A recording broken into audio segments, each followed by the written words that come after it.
അസ്സലാമു അലൈക്കും. ഇതൊന്ന് കണ്ടോളിങ് കേട്ടോ, കൂടുതലൊന്നും കാണണ്ട, വഷളത്തരാണ്.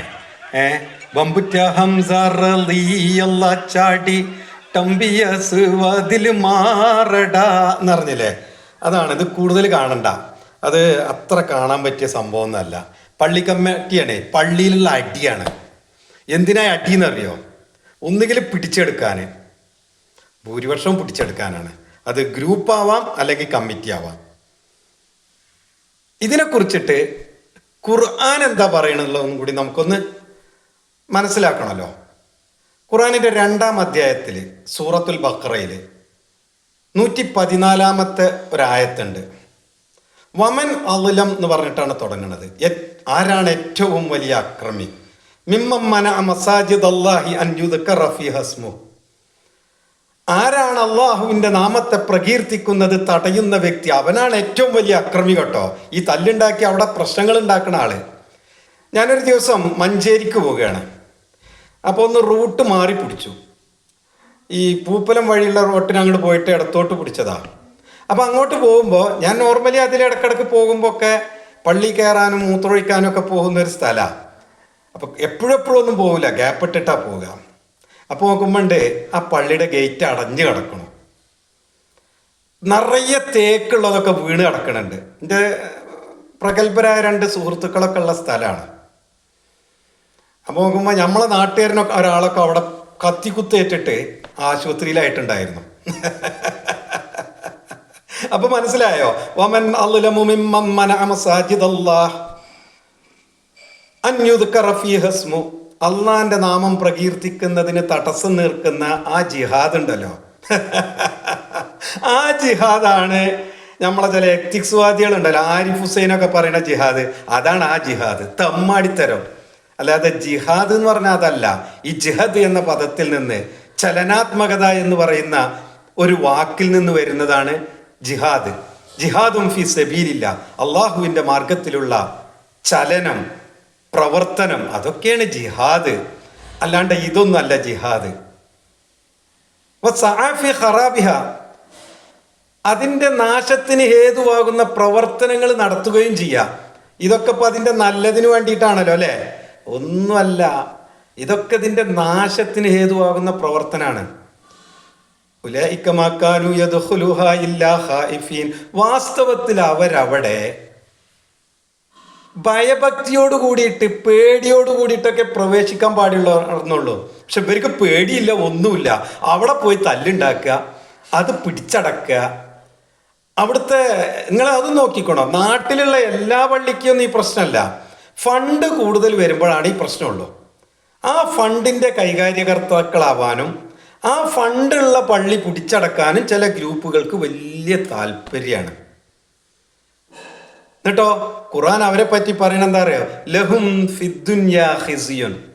അവർക്ക് ഈ ലോകത്ത് തന്നെ നിന്ദ്യത ഉണ്ട്. നിങ്ങൾക്കറിയാം, കേരളത്തിൽ ഏറ്റവും കൂടുതൽ പള്ളി പിടിച്ചടക്കിയതും പള്ളി പിടിച്ചടക്കാൻ ശ്രമിച്ചതും പള്ളി പിടിച്ചടക്കാൻ വേണ്ടി ഒരു വിങ്ങിനെ തന്നെ സൃഷ്ടിച്ചതുമായ ഒരു വലിയ മൂല്യരുണ്ട്. അയാൾക്ക് ഒരുപാട് ആൾക്കാരൊക്കെ അയാളെ പിന്നിലുണ്ടെങ്കിലും അയാളെ എല്ലാവർക്കും ഒരു നിന്ദ്യത ഉണ്ട്. AP അബൂബക്കർ മുസ്ലിയാരെയാണ് ഞാൻ പറയണേ. ഞാൻ ആളെ പേരെന്നെ പറയട്ടോ, അതിനൊന്നും നിങ്ങളൊന്നും വിചാരിക്കണ്ട. അയാളൊക്കെ മുസ്ലിയാരി എന്ന് ഉസ്താദ് എന്നൊക്കെ വിളിക്കുന്നുണ്ട്. അങ്ങനെയാണെങ്കിൽ ഷെയ്ത്താനാണെങ്കിലോ ഉസ്താദ്, വലിയ ഉസ്താദ്. കാരണം നെറികേടിലേക്ക് ക്ഷണിക്കുന്ന ഉസ്താദ്മാരിൽ വലിയ ഉസ്താദ് ഷെയ്ത്താൻ തന്നെയാണ്, ഒരു സംശയമല്ല.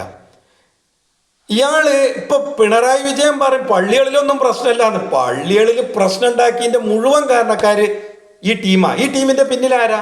മാർക്സിസ്റ്റുകാരാണ്. ആര്? മുനാഫിക്കുകൾ, കപട വിശ്വാസികൾ.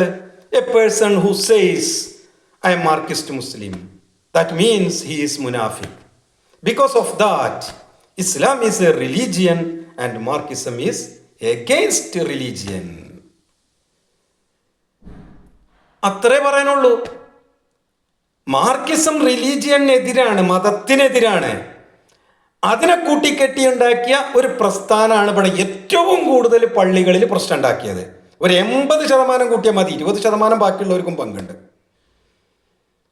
അപ്പൊ ഇത്തരം ആളുകൾക്ക് ലഹും ഫിദ്ദുന്യാ ഖിസ്യുൻ വലഹും ഫിൽ ആഖിറതി അദാബുൻ അദീം. നാളെ പരലോകത്ത് വേദനാജനകമായ ശിക്ഷയുണ്ട് ഇട്ടവർക്ക്. ഇത് ഖുർആനിന്റെ 2-ാം അധ്യായത്തിന്റെ 114-ാമത്തെ ആയത്താണ്. ഈ ആയത്ത് പഠിപ്പിച്ചു കൊടുത്തിട്ട് അതിന്ന് മാറി നിൽക്കണോ എന്ന് പറയേണ്ട പണ്ഡിതന്മാർ അത് പറഞ്ഞു കൊടുക്കാത്തത് കൊണ്ട് പണ്ഡിതന്മാർ പിടിച്ചടക്കലും സ്വത്ത് പിടിച്ചടക്കലും ഒക്കെ ആയിക്കൊണ്ട് പോകുമ്പോൾ നമ്മൾ എന്തു ചെയ്യും? നമ്മൾ പാമരന്മാർ ജനങ്ങൾക്ക് പറഞ്ഞു കൊടുക്കേണ്ട ഒരു അവസ്ഥ വരും. അത് നമ്മൾ പറയുന്ന ചെയ്യണം. ഞാൻ പറഞ്ഞല്ലോ, ഖുലിൽ ഹഖ്ക വലൗ കാന മുർറൻ. ആർക്കൊക്കെ എത്ര കയ്പ് ഏറിയതാണെങ്കിലും സത്യം വിളിച്ചു പറയണം. സത്യത്തിൽ എന്താണ് പള്ളി? 72-ാം അധ്യായത്തിന്റെ 18-ാമത്തെ വചനം എന്താ? വഅന്നൽ മസാജിദ ലില്ലാഹ്. നിശ്ചയമായും പള്ളികൾ എന്താണ്? അള്ളാഹുവിനുള്ളതാണ്. ഫലാ തദ്ഉ മഅ അല്ലാഹി അഹദ. അവിടെ വെച്ച് നിങ്ങൾ അള്ളാഹുവിനോട് കൂടെ വേറെ ആരെയും കൂട്ടി വിളിക്കരുത്. നമ്മളെ പള്ളിക്ക് അള്ളാനെ വിളിച്ചതിനേക്കാളും കൂടുതൽ യാ ഗൗസു യാ മുഹിയുദ്ദീൻ അബ്ദുൽ ഖാദിർ ജീലാനി എന്നാ വിളിക്കുള്ളൂ. ആ വിളി പാടില്ല എന്നാണ് ഖുർആൻ പറയണത്. ഇത് രണ്ടും കൂടി തട്ടിച്ചു നോക്കിയിട്ട് ഞാൻ ഈ പറയണൊക്കെ ഖുർആനിലുള്ളതാണ് ഈ പറയുന്നത്. ഖുർആൻ ഇല്ലെങ്കിൽ ഞാൻ വെല്ലുവിളിക്കണു. ഏത് നീളം കലി കെട്ടുകാരനും, ഏത് വാളം തലി കെട്ടുകാരനും, ഏത് അരമുറി ഫാൻറ്റുകാരനും നമ്മളെ എതിർക്കാൻ വരാം. ഇതൊക്കെ ഖുർആനിലുള്ളതാ. ഇതിനെയൊക്കെ മറച്ചു വെച്ചുകൊണ്ട് ഖുർആൻ നിങ്ങൾക്ക് പഠിക്കാൻ പറ്റൂല എന്ന് പറഞ്ഞിട്ടും പഠിക്കുന്നവരെ നിരുത്സാഹപ്പെടുത്തിയിട്ടും എന്നിട്ട് കുറേ കിതാബുകളും കൊണ്ടുവരും, പാള കിതാബുകളോട്ട്. അതിൽ വൈരുദ്ധ്യങ്ങൾ ഉണ്ടാവും. ഖുർആനിൽ വൈരുദ്ധ്യമല്ല. ഇത്തരം പണ്ഡിതന്മാരെ ജനങ്ങളുടെ മുമ്പിൽ തുറന്നു കാട്ടിക്കുക എന്നത് ഇനി പാമരന്മാരെ ഏറ്റെടുക്കേണ്ട ഒരു അവസ്ഥയിലേക്ക് എത്തിക്കുകയാണ്. ഇവരൊക്കെ ഇബ്ലീസിന്റെ സഹയാത്രികരായി മാറിയിട്ടുണ്ട്. വമിനന്നാസി മൻ യഖൂലു ആമന്നാ ബില്ലാഹ്. ചില മനുഷ്യരുണ്ട് ഞങ്ങൾ അള്ളാഹുവിൽ വിശ്വസിച്ചിരിക്കുന്നു എന്ന് പറയുന്നു. വമാ ഹും ബിമുഅ്മിനീൻ. അവർ വിശ്വാസികളല്ല കേട്ടോ എന്ന് ഖുർആനിന്റെ 2-ാം അധ്യായത്തിന്റെ 8-ാമത്തെ ആയത്ത് പറയാണ്. അവരിൽ പെടുന്നവരെ മനസ്സിലാക്കിക്കൊണ്ട്, മുനാഫിക്കുകളെ കപടവിശ്വാസികളെ മനസ്സിലാക്കിക്കൊണ്ട്, മതനീരാസ പ്രസ്ഥാനങ്ങളിൽ പ്രവർത്തിക്കുന്നവരെ മനസ്സിലാക്കിക്കൊണ്ട് അവരെ ഇസ്ലാമിന്റെ അയലത്തെ കടുപ്പിക്കുന്നതിൽ നിന്ന് മാറ്റി നിർത്തി ആരാണ് മുനാഫിക്ക് എന്ന് വ്യക്തമായി മനസ്സിലാക്കണം. മുനാഫിക്കുകളുടെ ഏറ്റവും വലിയ ലക്ഷ്യം അവർ ഈ സമുദായത്തെ ഷിർക്കിലേക്ക് നയിക്കുക എന്നതാണ്. അങ്ങനെ ഒരു മുശ്രിക്കായ ഒരു സമൂഹത്തെ വാർത്തെടുക്കുക എന്നതാണ്. ഷിർക്ക് എന്ന് പറഞ്ഞാൽ എന്താ?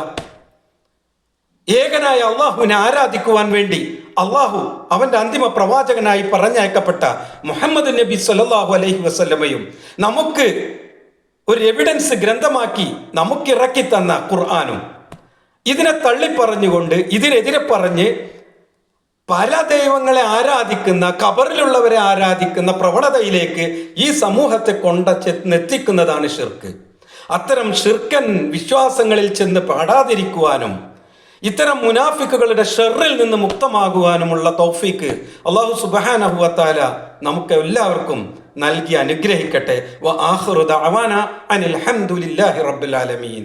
വസല്ലല്ലാഹു അലാ സയ്യിദിന മുഹമ്മദിൻ വഅലാ ആലിഹി വസഹ്ബിഹി വസല്ലം.